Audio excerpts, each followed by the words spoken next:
Hey guys, नहीं बोलूँगा क्योंकि ये बहुत बोरिंग और चूतियाफा लगता है। आइए अंकुर वरीको सर की कोर्स से सीखते हैं टाइम को कैसे सिस्टमेटिक तरीका से मैनेज किया जाए। तो let's start with intro. Editor बेटे वो वाला इंट्रो लगाओ तो जिससे फीलिंग आती है। घिसट के लड़ जैसे तू कोई टूटी पतंग, सहले तू दर्द क्योंकि कभी ना होगी खत्म ये जंग। घर वालों से आती शर्म कहने में जो मुझे है बनना। इस वीडियो में अंकुर वारिको सर के course take charge of your time को कंप्रेस करने वाला हूँ। 55 मिनट 42 सेकंड के कोर्स को मैं फिक्स 9 मिनट में समझाने वाला हूँ। इससे 1 सेकंड भी वीडियो बड़ी नहीं बनेगी। 3 भाग है। टाइम एक बंटवारा है, टाइम एक एनर्जी है, टाइम मनी है। पहले पे आता है टाइम एक बंटवारा है। इस दुनिया में सबके पास 24 घंटे होते हैं। कोई नहीं है ऐसा जिसके पास में इससे ज्यादा वक्त है। फर्क है वो कैसे बिता रहे हैं। 7 habits of highly effective people book में एक कॉन्सेप्ट बताया है। ये 4 बॉक्स है, 2 कॉलम्स है, अर्जेंट है या नहीं, 2 रॉज है, इंपॉर्टेंट है या नहीं। पहले बॉक्स में क्या आएगा? कोई काम अर्जेंट नहीं है और इंपॉर्टेंट भी नहीं है तो उसे छोड़ दो। जैसे कि नेटफ्लिक्स पर डिवोशनल वेब सीरीज देखना इंपॉर्टेंट नहीं है और ना ही अर्जेंट है कि अभी के भी देखनी है, तो इसे इस खाने में डाल दो, नहीं देखनी उसको। दूसरे खाने में कोई काम अर्जेंट है, उसी समय करने की जरूरत है पर इंपॉर्टेंट नहीं है, उसे किसी और को करने को दे दो, डेलीगेट कर दो। जैसे कि कोई मीटिंग है जो इंपॉर्टेंट नहीं है पर अर्जेंट है कि उसको अभी ही करनी है। आधे से ज्यादा मीटिंग्स तो वैसे फालतू होती है, किसी और का मतलब उसके अंदर होता है। या फिर कोई इंसान आपसे अर्जेंट बोल के आपसे कुछ करवाना चाहता है लेकिन वो आपके लिए इंपॉर्टेंट नहीं है, तो उसे इस खाने में डाल दो, यानी कि उसको ऑटो पायलट में कर दो। आप मत करो क्योंकि इसे कोई भी कर सकता है। तीसरे खाने में कोई काम अर्जेंट नहीं है, अभी करने की जरूरत नहीं है पर इंपॉर्टेंट है, उसको शेड्यूल कर दो। जैसे कि किसी को कॉल करना इंपॉर्टेंट है पर अर्जेंट नहीं है, एक्सरसाइज करना इंपॉर्टेंट है पर अर्जेंट नहीं है, इसको इस खाने में डाल दो। चौथे खाने में वो डालना है जो अर्जेंट भी है, इंपॉर्टेंट भी है, उसको अभी के अभी करना है। देखो ये फॉर्मूला पूरा का पूरा इंसान को रोबोट बनाता है। इसीलिए अंकुर सर यहाँ बताते हैं कि तीसरा बॉक्स बनाओ कि इंपॉर्टेंट और अर्जेंट के साथ में देखो कि उसमें वक्त कितना लग रहा है। जैसे मुझे गेम ऑफ थ्रोन्स देखनी है,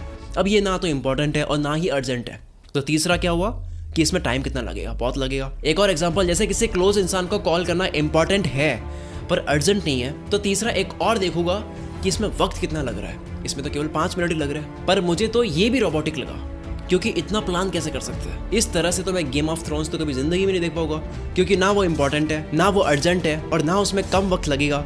तो क्या उसको डिलीट कर दो, कभी ना देखो। तो यहाँ मैं क्या करता हूँ, मैंने दिन में टाइम बना लिया, अपने वर्किंग आवर्स बना लिए, उसमें काम करता हूँ इस सिस्टम को फॉलो करके। उसमें टू डू लिस्ट को फॉलो करता हूँ, अर्जेंट और इंपॉर्टेंट को समझते हुए, फिर बाकी के टाइम नो प्लान्ड लाइफ जीता हूँ। लाइक मन हुआ किसी से मिला, मूवी देखी, कंटेंट कंज्यूम करा, कंटेंट लिखा, जो भी करने का मन हुआ। इंस्टाग्राम में लिखते हैं ना ये एंटरप्रेन्योर वो होता है जो 24 घंटे काम करता है, वो नहीं हूँ मैं, वो नहीं हूँ। मजे की बात यह है कि मेरी लाइफ में बेस्ट आइडियाज ने जन्म लिए हैं जब मैं काम नहीं कर रहा होता हूँ, जब मैं वर्किंग स्पेस में नहीं होता हूँ। ये था टाइम एक बंटवारा है। दूसरा, टाइम एक एनर्जी है, लेकिन आप ये तब कर पाओगे जब आपके अंदर एनर्जी होगी। मेरी best selling book the psychology of laziness में मैंने यही बात करी है कि एक इंसान के पास में 1 महीना है लेकिन एनर्जी नहीं है, दूसरे इंसान के पास में केवल 5 दिन है लेकिन वो बहुत एनर्जेटिक है, तो दूसरा वाला इंसान सारे टास्क टाइम पे डन करेगा।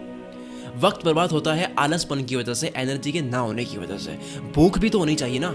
अब किसी इंसान के पास में बहुत वक्त है और उसके पास में काम भी है, लेकिन ताकत भी तो हो जगह से उठ के काम करने की। जब कोई कहता है कि मेरे पास में वक्त नहीं है, वो बस ये कह रहा है कि मेरे पास एनर्जी नहीं है, क्योंकि सबके पास में 24 घंटे ही होते हैं। 4 तरह की एनर्जी बताई अंकुर सर ने। पहली, फिजिकल एनर्जी जो मिलेगी एक्सरसाइज से, न्यूट्रिशन से और स्लीप से। दूसरी, इमोशनल एनर्जी, कितना आप मेंटली स्ट्रांग हो, कितना कॉन्फिडेंट हो, विल पावर कैसी है, डिसिप्लिन में कितना रहते हो। तीसरा, मेंटल एनर्जी, आप अपने आप को क्या बोलते हो, आप सबकॉन्शियस माइंड को कैसा ट्रेन करते हो, अपने मन में अपने आप को क्या मानते हो। फाइनली, आपकी स्पिरिचुअल एनर्जी, इसमें आ जाएगी ऑनेस्टी, हम्बलनेस, इंसानियत, या आप झूठ बोलते हो या नहीं, ये इसमें आता है। दूसरों से झूठ बोलकर आप सिर्फ उनका नुकसान नहीं करते हो, बल्कि आप झूठ बोलने की आदत बनाते हो, फिर आप अपने आप से झूठ बोलते हो। सच बोलने वाले साफ बोलते हैं कि मुझे ये नहीं आता है, मुझे सीखना है, या ये मुझे नहीं चाहिए, या मुझे ये फायदा नहीं चाहिए। कहाँ ना देना है, क्या चाहिए क्या नहीं चाहिए, क्या गलत है, कहाँ तक रुकना है, ये समझ आना भी जरूरी है। ऑनेस्टी कितनी जरूरी है ये बड़े लोगों के साथ में बैठने से समझ आता है, वरना इंसान छोटे फायदे के लिए चिंदी हरकत कर लेता है। मेरा ये पर्सनल एक्सपीरियंस है। I am doing internet work from more than 10 years. कई लोगों से मेरा पाला पड़ा है, तो मुझे ये मिला है कि जिनकी ऑनेस्टी हिली हुई होती है वो सालों तक घिसते हैं ना अपनी, वो कितनी ही अपनी रगड़म पट्टी कर लेंगे ना, वो कहीं नहीं पहुंच पाते। ये 4 चीजें करने वाले लोग एनर्जी से भरे हुए होते हैं, हर वक्त मोटिवेटेड होते हैं। ये लोग हद पार मेहनत करने के लिए हमेशा तैयार होते हैं।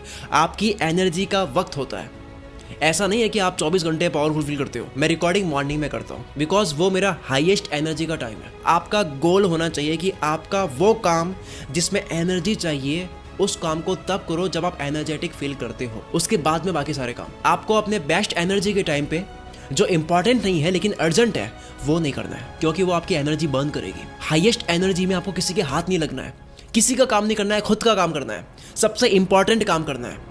नो मीटिंग, नो कॉल, किसी से बात नहीं करनी है। मैं खुद अपने हाईएस्ट एनर्जी वाले टाइम में सिर्फ वो करता हूँ जो बहुत इंपॉर्टेंट है। इस वक्त मैं किसी के हाथ नहीं लगता हूँ, क्योंकि मुझे इस टाइम को अच्छे से यूटिलाइज करना है। टाइम को बांट कर एनर्जी से कनेक्ट कर दिया, अब आते हैं टाइम इज मनी पे। हर इंसान के वक्त की अब अगर तुम लोग नए हो तो सब्सक्राइब करो, वो जो लाल वाला बटन है उसके साथ स्कैम करो या फिर महफिल जमाओ, मुझे नहीं पता, बस क्लिक हो जाना चाहिए। अब मैं भी जा रहा हूं, मुझे पार्क में स्टंट्स मारने जाना है। बाय।